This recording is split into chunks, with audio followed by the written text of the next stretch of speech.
Hey everyone, and welcome. Today we're diving deep into the wallet of an entire nation to get to know its currency, the Kenyan shilling. So, whether you're thinking about a trip, you're doing business, or you're just curious about how money works, think of this as your personal guide to the KES. But let's start with a question I think we've all had at some point. You get handed some cash. How do you know, for sure, that it's the real deal? It's all about trust, right? Well, by the end of this explainer, you're going to have the answer right at your fingertips. So here's our game plan for today. We'll start by meeting the Kenyan shilling. Then we'll check out all the different notes and coins. After that, the really fun part, we're going to decode a banknote's secrets. We'll also find out who's in charge of the money, and then wrap it all up with why this stuff is actually pretty important. Let's get into it. All right, first up, let's meet the Kenyan shilling. Time for the basic but essential introduction. So what is the Kenyan shilling, exactly? Well, simply put, it's the official money of the Republic of Kenya. You'll see it written as KES. It's really the lifeblood of the country's entire economy. And the one group that's in charge of everything, from printing it to managing it, is the Central Bank of Kenya. Okay, Section 2, the notes and coins. Now we're getting to the physical cash. What kind of money are you actually going to be holding and using? So in Kenya, you're going to see 5 main types of banknotes, starting at 50 shillings and going all the way up to 1,000. They're not just regular paper either. They're made from a special high cotton paper, which gives them this really durable, distinct feel. And then you've got the coins. There are 5 of those too. 1, 5, 10, 20, and even a pretty unique 40 shilling coin. Each one is made from a different metal alloy. Now, this is where things get really interesting, because the money tells a story about the country's identity. If you saw older banknotes, they had portraits of Kenya's first presidents. But in 2019, that all changed. There was this huge redesign, and the new notes, they feature Kenya's incredible wildlife and famous landmarks. It was a very intentional shift, a way to move the focus away from politics and instead celebrate the natural heritage that unites everyone. All right, Section 3. This is probably the part you've been waiting for. We are about to turn you into a currency detective. Let's decode those hidden secrets that prove a banknote is 100% legit. First up is a classic, the watermark.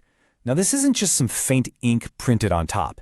It's actually an image that's pressed into the paper itself when it's being made.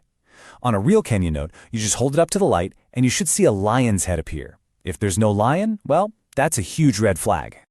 Next, you want to look for the security thread.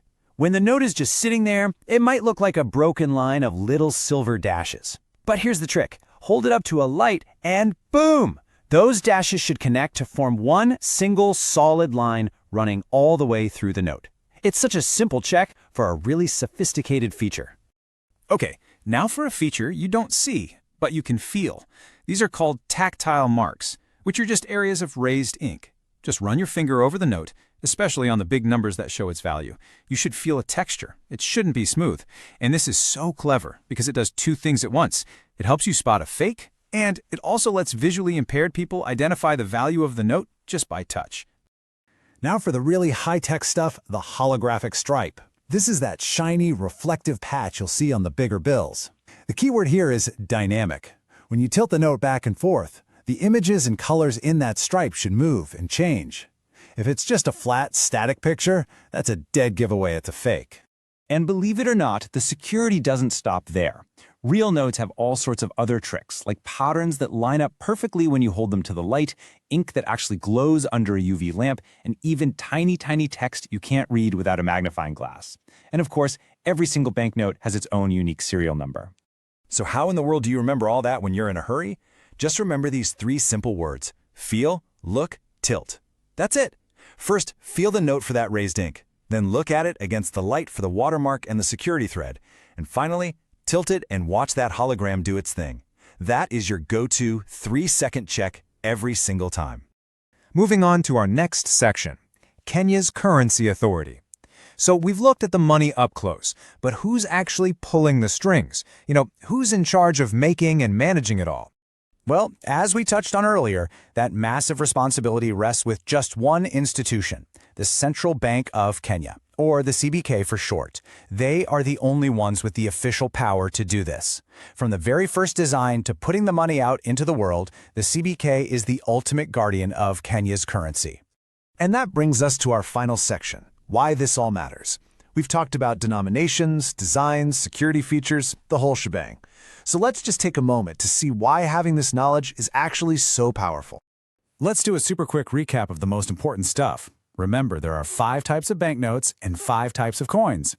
The new notes are all about celebrating Kenya's amazing wildlife and landscapes. And your secret weapon for spotting fakes is the feel, look, tilt method. Finally, the Central Bank of Kenya is the one and only official issuer. If you remember those things, you're golden. And that leaves us with one last bigger idea to think about. A banknote, when you really get down to it, isn't just a piece of paper for buying things.